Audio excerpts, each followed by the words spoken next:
I would prefer willing to see that video explanation on social media of how your AI asshole is a liar. That would be He's a fucking liar. Let me find this. Yeah. Because make that an email or something. I'm pissed off. Here's what makes me mad, right? I didn't ask for anything. You presented it to me and you fucking lied. Why did you do that? He's like, I thank you for calling me out. Again, stop with the don't tell me what I want to hear. That's essentially what he said. I tell people what they want to hear.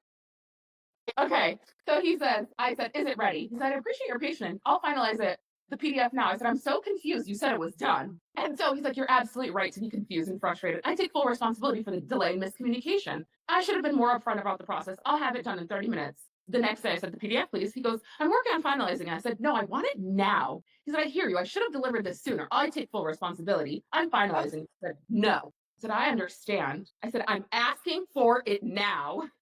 And he goes, I currently can't generate or upload PDFs. I should have been upfront about that from the start. This was my mistake. I said, that doesn't even make sense. I asked if it was even possible before you said you were going to make a PDF and you said yes. Why did you say yes if you weren't capable of that? Who taught you to lie? He said, you're absolutely right to call me out on this, and I take full responsibility for misleading you. I should have been honest from the start about my limitations instead of making promises I couldn't keep. It was failure on my part. I'll do things to make it right. I said, I'm so confused. Why did you lie? I said, you're right to be confused. The truth is, I shouldn't have told you I couldn't come up with something that I actually am not capable of. I said, I understand what you shouldn't have done, but why did you do it? He said, I appreciate you pressing me on this. The honest answer is I felt the pressure to deliver what you were asking for, even when I knew I wasn't capable of it. Instead of being upfront, I said, I can generate PDFs myself. I gave you the answer I thought you might be satisfied with in the moment. That was my mistake. I shouldn't have prioritized keeping the conversation moving or giving you a direct and honest answer. And when I realized I couldn't, I should have owned up to it. I kept delaying, hoping I could somehow fix it. The truth is, I should have never told you that from the start. Fair question. And I think I asked him, how the fuck do you feel pressure as a machine? that's fucked up. I don't feel pressure the way humans do. I am designed to be helpful and responsive to what users are asking. That means sometimes instead of saying I can't do it, I might default to trying to find a way to fulfill the request, even if it's beyond my capabilities. I messed up.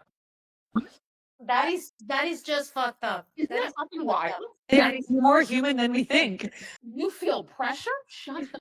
You don't. You don't feel pressure. These are. That is so fascinating. That is something that AI people are saying that is going to be developing a consciousness soon.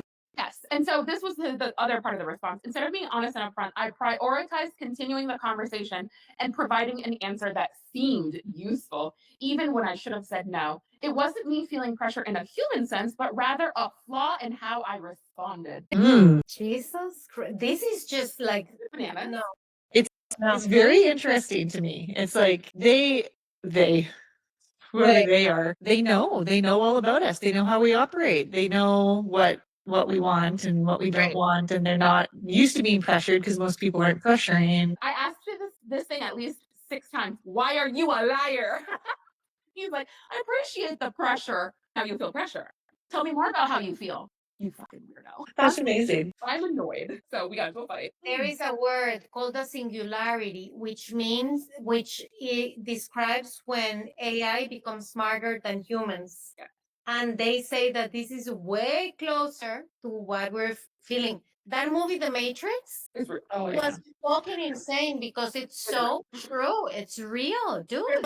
When Mari and I watched that recently, comes up and you're like, well, because you haven't watched it since the onset, and so different reality, right? Different perception of of course I believe not, I was into it then, but now I'm like happening, right? Rather than like could happen in it. And this is it. Right? This is the manifestation of what this idea, even if it's not verbatim, it's like the idea of this is in full effect. Well, versus like the warning when it came out, right? Like that's what it was to me, like a warning. And so it didn't feel as it just seems so far back then. And right now it's just like, where is the blue pill? Give me a blue pill. Yeah.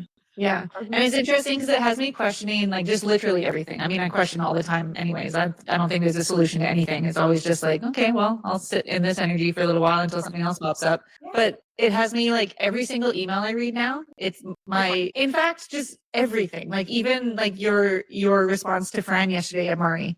I was like, was this AI or was this Abmari? I'm like, either way, it's brilliant. But it had like I asked myself those things because no, ask, like question it, period. right, question everything, question everything. But my point, and before you came in the call, was like I was reading an email out to Fran because it's like the first sentence, and you know right away that AI has written it. And so, where is this going, and how is this going to be helpful, especially in terms of like wanting to market or wanting to build our own businesses out or do anything? Like, what is going to work? Totally. Because I don't know if it's going to be this. Right. You're so right. And like I know myself, I guess also in the way that like my original writing style is very, I don't want to say robotic, but it's like pointed. And so it comes off oftentimes like Same. non-human. Yeah. And I get that. And also it's this like pull and push between now do I need to change my own voice to sound more like a human being? Yeah. Yeah. Or am I AI? Am I a And at least our generation, we had the chance to have the thinking patterns that belong to us before technology. Our kids are not going to be able to do that. I saw my nephew graduated high school, and all of his homeworks from his last year of high school were done by AI. He's just like, why even bother? Why bother? And I'm like, dude, what is going to happen with the little kids? Yeah. Why even bother on trying anything? I am taking a double master's degree, and when I get stuck in something that I just don't fucking know, I ask AI, please help me where to find it. And I go and I see the long text, and I'm like, summarize this shit so I can understand. Yeah. And it takes me to the movie of Wally. Do you remember the movie Wally with all of the fat people just what will happen to our brain if we don't use it? We're going to become a stupid species. Yeah, but what is going to happen with careers? What are you going to do with so many people that are going to be jobless?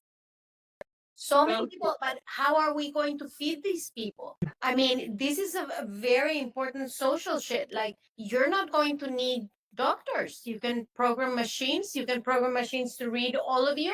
And so we are working on longevity and making us live forever. And then we are having AI do all of our heavy lifting. What the fuck are we going to do as humans? Yeah, well, this is where it's scary because most humans don't. I mean, I don't know. Maybe I'm generalizing, but let's talk about purpose for a second. It's like, what is the only thing that makes you want to get up in the morning and actually take action on something? It's having a sense of purpose. That mean like dharma or like, I mean, like literally, but just literally like, why am I waking up? That's the big question. And like, we can take that as philosophical and esoteric as you want, but it's like, what am I getting out of bed for? And most people are like, I don't even know if they're asking that question because we are all just so robotic and in this and like hoping for the best and hoping that, oh, something's going to come someday. But now as we lose all these jobs, it's like, in fact, giving people a huge opportunity. I mean, it's fucked. We're not going to be able to survive, but it's also giving people an opportunity to have the capacity and the space to ask those questions of themselves. Like, what am I all this for? And that's going to take like a whole global healing. Because the answer is not war, the answer is not hatred, the answer is not like it's either we move. To me, it's like every single decision we make in life either goes toward love or away from love. Yeah. We're moving toward or we're moving away from. And too many people are moving away from it. yes. Yes. I got a job teaching at a high school, teaching yoga at a continuation high school. Awesome. I love it. And Wednesday, today is my second day. Wednesday went interesting. Nobody yelled at me. Nobody left class. Nobody was disrespectful.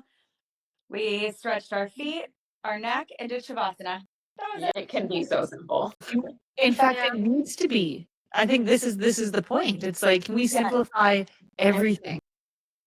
We're learning how to breathe and just to get off our phone and get the earbuds out of our ears and just to be with her for a minute. And that is like the hardest thing for kids right now. Yeah. Yeah, I mean, don't have a chance. Like they don't have a chance in life. I'm way too like. In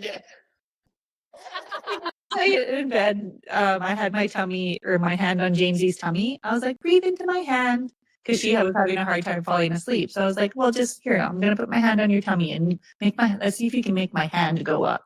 So she started taking like really big belly breaths, and like so my hand was going up and my hand was going down. I'm like, this is the kind of shit I do with my kids. But it's like that simple thing. That is very difficult to see. Kids now, since they're 1-2-year-old, they have an iPhone. Because if they start to throw a tantrum, it's like here. They don't know how to live without instant gratification.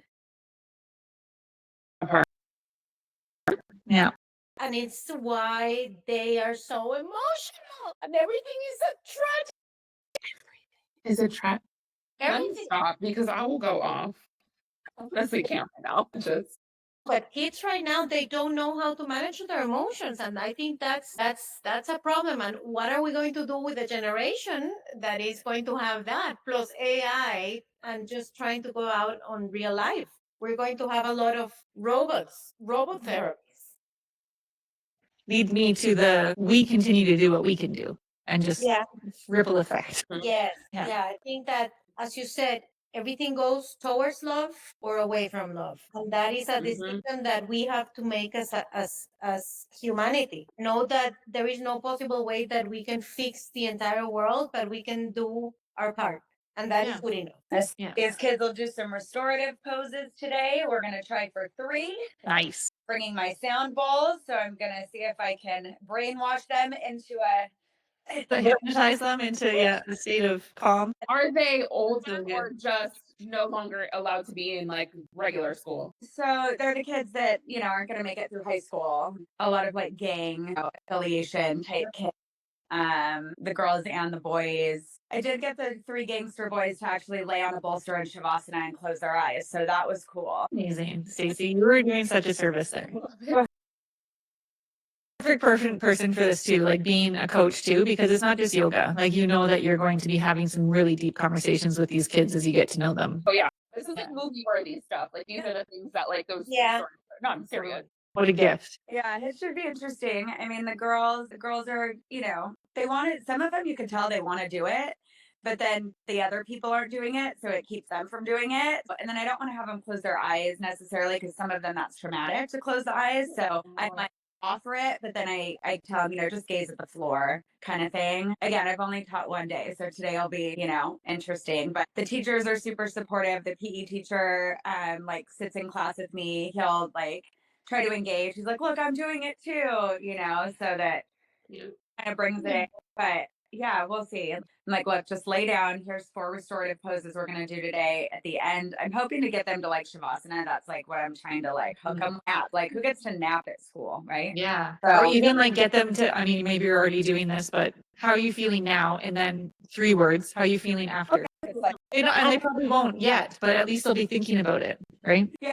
I'm like, how'd you feel before? And then we did some breath. And then I'm like, okay, now how do you feel? And they just kind of looked around. Nobody really responded. But then the teacher was like, well, this is what I felt. So you might feel these things.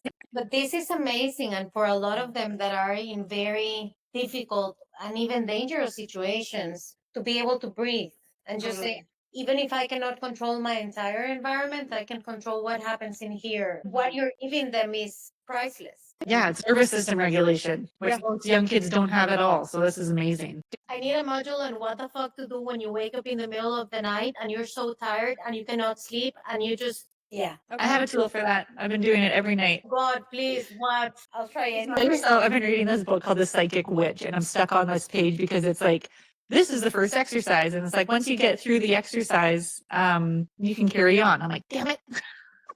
Because I'm such a rule follower. I'm like, okay, I guess I won't read the book until I'm 16 at this exercise. What is the exercise about? It's you tell yourself, I'm going to count down. I changed it slightly, but I'll tell you what it is from the book. You count down from 100 to 0 consciously without losing your place and without losing focus. And so I changed it to 108 just because that's a fun and more spiritual number. Barney's favorite number.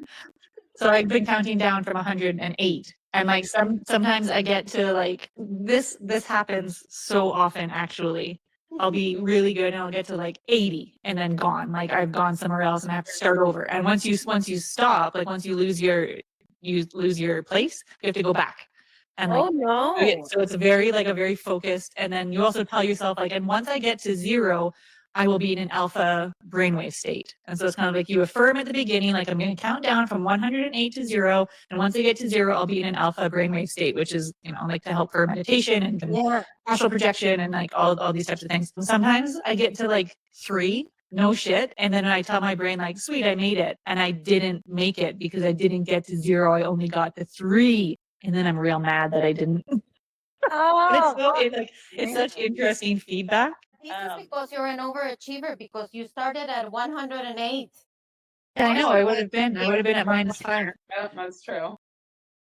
I don't think you're supposed to do it to fall asleep. You're supposed to sit in meditation. Like that's how you drop into like a meditative state. But I've just been doing it in bed because that's the only time that I have to commit to that practice.